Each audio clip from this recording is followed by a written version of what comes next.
So this one has...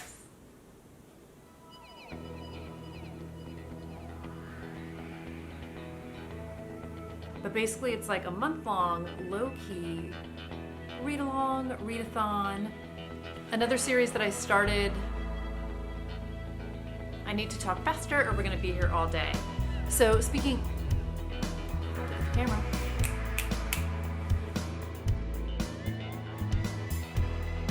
Hi everybody, it's Audrey and welcome back to Chapter and Converse. Today's video is going to be the actual quasi-TBR I've put together for series September. So if you guys saw my video about series I love, I talked about the fact that Krista from Books and Jams and Sarah from Sarah's Nightstand are doing a month-long readathon called Series September. So I will link that video and those details down below. It's basically a low-key readathon for the month. There's a bingo card, and the whole point of it is to get you to start series, finish series, or make a dent in a series that you are either already reading or want to read. So basically, all things series. And I realized when I was pulling together my series that I love, how many books, and I'm hitting the stack over here, I own that are part of a series, and how many books I own that are part of a series that I haven't even started yet. So in fairness, I didn't realize some of these books were part of a series, and maybe they weren't when I bought them, but I tried to pull, for the most part, a whole bunch of books that I either haven't talked about or haven't talked about in a long time, or maybe you're less familiar with. Because honestly, I'm not super familiar with some of the books on this list. So we're gonna go through it together. I am not reading all of these, but you guys know I am someone who likes options. I don't like to be tied down to TBRs. This is why I never make TBRs, but I am committed to reading something from this pile, and hopefully more than one thing from this pile, in the month of September. So full disclosure out of the gate, almost every book in this pile is like mystery, suspense, thriller, detective series, something murdery. There's a couple exceptions, but some of these, they kind of run the gamut from dark and messed up to maybe not so dark and messed up, but I'm not quite sure because I haven't read them yet. But the first one, we're starting dark and messed up, you guys. This is Ragdoll by Daniel Cole. And I want to say there's already 3 books in this series that are out. And I saw that this is actually going to be a mini-series that is coming out in the fall, I want to say, with Lucy Hale from Pretty Little Liars, who I love, and a whole bunch of other people. But this is like a super dark and messed up book. So I'm excited to see her in it. But this follows 2 detectives, so Wolf Fox and Emily Baxter, and they arrive at a crime scene where the body is dismembered and sewn back together to look like a rag doll. So there are 6 victims, and then Wolf's ex-wife, who is a popular journalist, anonymously receives a list of names and dates which the ragdoll killer is going to strike again, and Wolf's name is on the list. So ticking time clock, totally twisted and messed up, and a serial killer who dismembers people and sews them back up. Oh my God. So probably gonna read this by the light of day, but we've got that. So the next series I have is called Eeny Meeny, and this is by MJ Arledge. And this is a series that I saw recommended by Abby from Crime by the Book. You guys know I love her. She makes great recommendations. This one also has 5 or 6 that are already out in the series. So this one follows Detective Inspector Helen Grace, and it says 2 people are abducted, imprisoned, and left with a gun. As hunger and thirst set in, only one walks away alive. It's a game more twisted than any Detective Inspector Helen Grace has ever seen. If she hadn't spoken with the shattered survivors herself, she almost wouldn't believe them. Now, Helen is familiar with the dark and twisted side, including her own, but it says this case has her baffled. But as more people go missing, nothing will be more terrifying than when it all starts making sense. So I'm excited for this as well. Dark and messed up.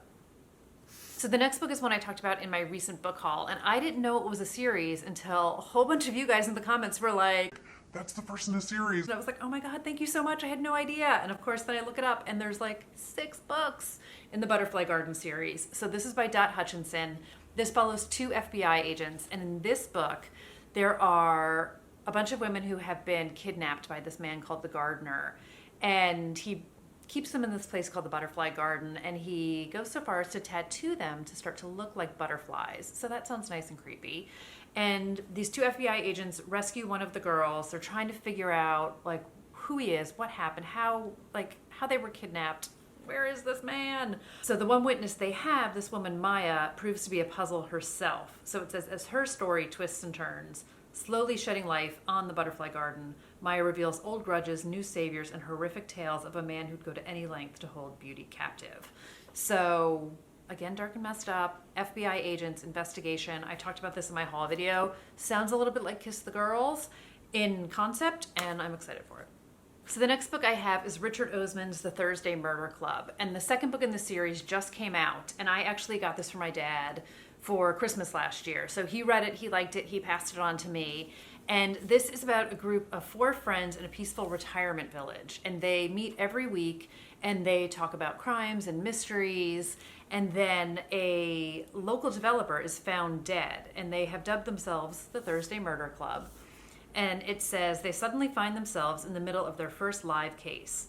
The friends might be septuagenarians, but they are cleverer than most. Can our unorthodox but brilliant gang catch the killer before it's too late? So Richard Osman is a British TV host, and this is his first novel, and all the things on it are like, it's clever, it's diabolical, it's a complete pleasure, hilarious, poignant, funny, clever, compelling. So I feel like this is going to be good mystery, but probably not as gruesome. The next book I have is actually a series that I started last year, and this book is No Mercy by Joanna Schaffenhausen.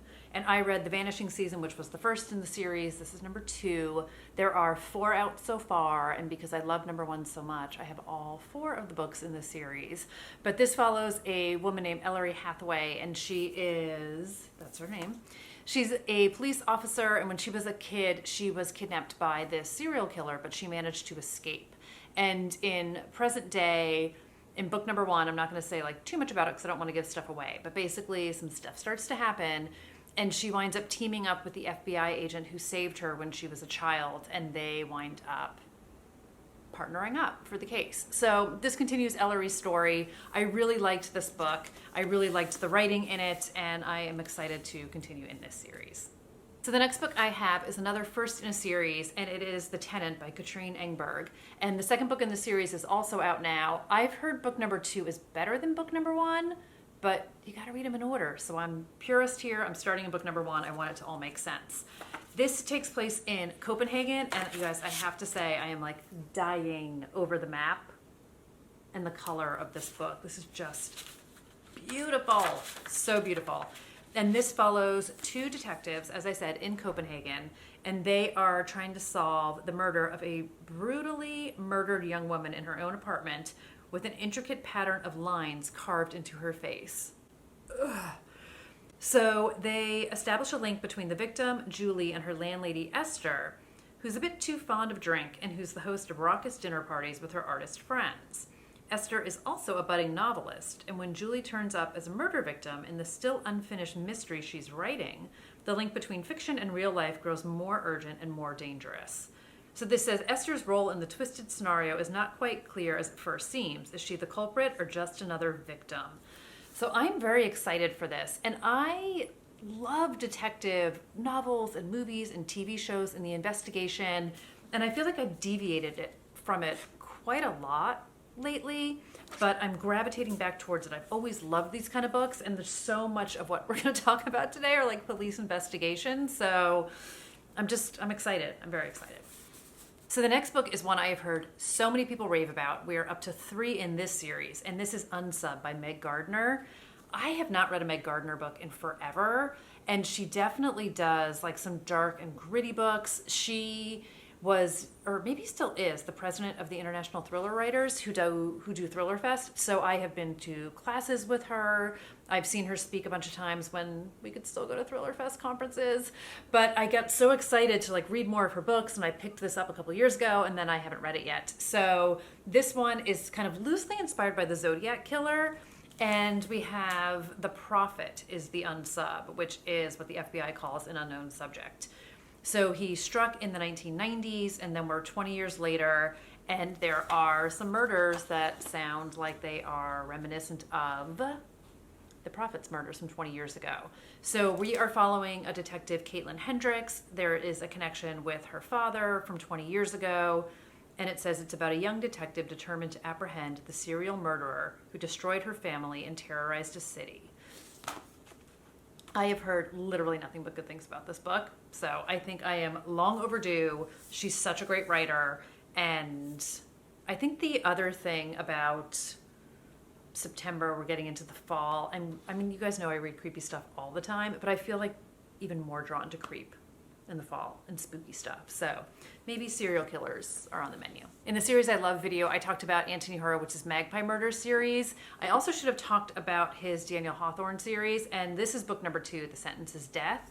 So The Word is Murder is the first book. I read that one already. The third in this series just came out in the UK. I think it'll be out in the US in November. But this is the one where we have a detective who in book number 1 wanted to hire a writer to write his memoirs, and he hires Anthony Horowitz. So it's a self-insert. There's a lot of wink, wink, nod, nods. It's really meta. It's very funny, but it's also like this great dark, twisted mystery murder that goes on. So the story continues in this one. My dad, and he read book number 1 also, and then he went ahead and read book number 2. He also said book number 2 was better than number 1. So kind of like the Tenant, but we'll see. But very much enjoy his writing. And then another book I talked about in the series was Tessa Wiegart's Death in the Family. So The Dead Season is the second book in that series, and this continues to follow Shayna Merchant, who is the detective, and the case is wrapped up in the first one, but obviously she's a detective, so there's more cases to come. So this is another series I want to continue in. There's only 2 in this one, so I'm not too far behind there.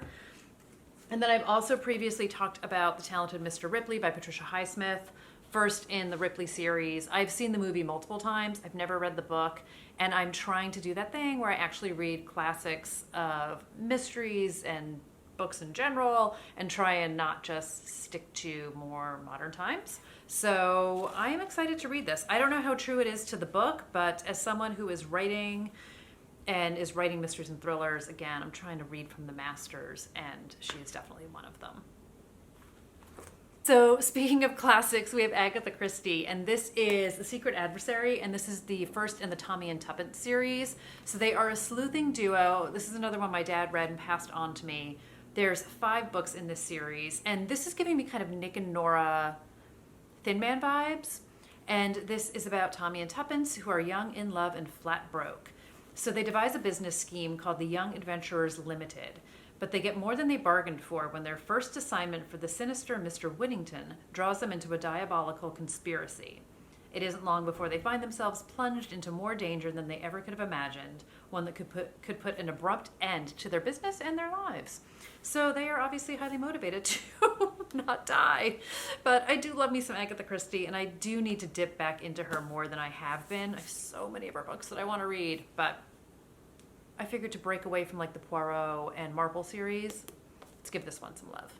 Another series that I have grossly ignored over the years is Tana French's The Dublin Murder Squad.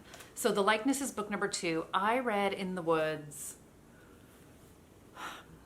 I don't even know how long ago, and I really liked it.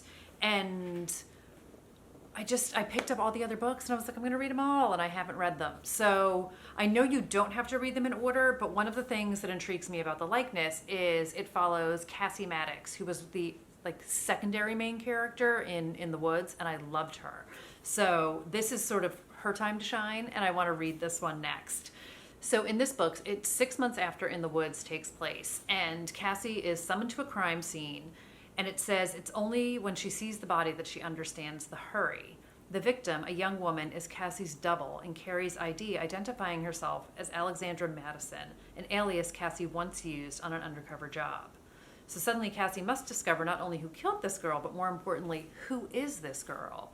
And as reality and fantasy become desperately tangled, Cassie moves dangerously close to losing herself forever. So I know when they did the Dublin Murder Squad TV series, it focused on In the Woods and The Likeness. I've heard mixed bag on that. I think it's on like Showtime or something, which I don't even have. But I've heard that this book was really good and people liked this more than they liked In the Woods. And since I already liked In the Woods, I'm optimistic about it. But like I said, I've got this series. I want to continue in it. And I have just been negligent and lazy and not reading it. So maybe now. So a duology that I started years ago, and I was like, I'm immediately going to read book number 2 because book number 2 was out when I picked up book number 1, and then I never read book number 2, is Vengeful by V.E. Schwab. And Vicious was my first V.E. Schwab book that I read. I fell in love with her when I read that, and I'm like, she's the best ever. And I did not think I was going to love this because you guys know I'm not a sci-fi fantasy reader. That was very out of my comfort zone, but I kept hearing so many great things about it, and I'm so glad I read it because I loved it. My only hesitation of reading this month is I kind of want to read Vicious again and legitimately read them back to back, and I don't know if I'm going to have time to do that. So we'll see what happens. But basically the story continues in this one, and there are more characters that are in this book. So book number 1 was about Victor and Eli. They were the best of friends, and they found a way to make themselves EOs, which were extraordinaries. And basically they found that if you have a near-death experience, you can come back with powers and more powerful. And they wind up kind of like in a Flatliners messed up way. They wind up doing that because they want to make themselves EOs. And as you can imagine, things go completely not as planned. So book number 2, more characters. The story continues. I don't want to say more than that because Vicious was so good. You have to read it. You have to read it. It's such a good book, you guys. Okay, we're in the home stretch. Splinter in the Blood by Ashley Dyer is the next book I have. There are 2 books out in this series, I want to say. And this one says Ultimate Cat and Mouse Game. So we have a detective, and it says, after months of hunting a ruthless murderer dubbed Thorn Killer, Detective Greg Carver is shot in his own home. His trusted partner, Ruth Lake, is alone with him, yet instead of calling for help, she rearranges the crime scene and wipes the room clean of prints. But Carver isn't dead. So he wakes up in the hospital with no memory of what happened, and he is just desperate to find this killer.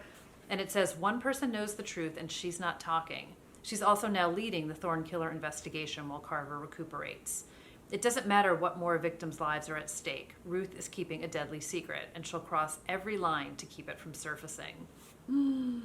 This sounds deliciously dark and messed up. The next book is another one that has been sitting on my shelves for entirely too long, and it's Kaz Freer's Sweet Little Lies. So this book is set in London, and kind of like Unsubbed, we have a detective, Kat Kinsella, and years ago there was some involvement with her father in a case that happened. She is on the Metropolitan Police Force. She has had a troubling childhood. She is not reconciled with her dad. There's a lot of family stuff going on here. It says this is both a compelling police procedural and a look at how we grapple with the shadows of our past. So in this one, there is a recent strangling victim who is linked to a girl named Marianne Doyle, who was a teenage girl that went missing in Ireland 18 years earlier. And Kat and her family were vacationing there, and they met this girl, Marianne, right before she vanished. And it says, though she was only a child when her family met her, Kat knew that her charming father wasn't telling the truth when he denied knowing anything about the girl's disappearance. Did he do something to Marianne all those years ago? Could he have had something to do with the current case? So Kat is determined to close both the cases, crossing ethical lines, trampling professional codes. But the deeper she digs, the darker the secrets she may uncover. So again, dark and messed up stuff. So we got police investigation, mysteries in the past, mysteries in the present, all the themes, so many things that I love. Why am I not reading this? On the list. And then we're going to end with complete levity because I have a feeling that somewhere along the way, if I pick up one or more of these murdery serial killer books, I'm going to need to read something light. So I have American Royals, and this is by Catherine McGee. There are 2 books out in this series. I only have book 1, so look at me with self-control. But this is sort of a reimagining of the United States. If instead of a president, we continue to have a king and a royal family here. And this takes place modern day, and it's the House of Washington still sits on the throne. So Princess Beatrice is coming closer to becoming America's first queen. The duty she has embraced her entire life suddenly feels stifling. So my sense is this is kind of, I've heard it's like kind of gossip girly, I think it's probably a little red, white, and royal blue-ish. I am one of those trash tactic people who, you know, give me some Harry and Meghan. I was watching The Crown. I love some just sort of like intricate family stuff, and I just think it'll be fun. I think it'll be some drama. It'll probably have, like I said, those gossip girly kind of CW vibes, and sounds very palate cleansery, which I think I'm going to need. So that does it for a ridiculous amount of books. I know, you guys, but the more I dug, the more I found, and I was like, man, if nothing else, if I don't get to any of these in September, at least I can get them on my radar for later in the year. I also wanted to, like I said, show you guys some books I don't talk about a lot, and then also find out if you guys have read any of these and what recommendations you might have. So let me know your thoughts on these books. Let me know if you're participating in Series September. Again, I will link Krista and Sarah's stuff down below to check them out. You can download the bingo board and just have some fun with it all. But if you have made it this far, thank you so much for hanging out today. Again, I know I'm super rambly, but I just want to share so much and I get excited. So thanks for watching, you guys, and I will see you really soon in another video. Take care.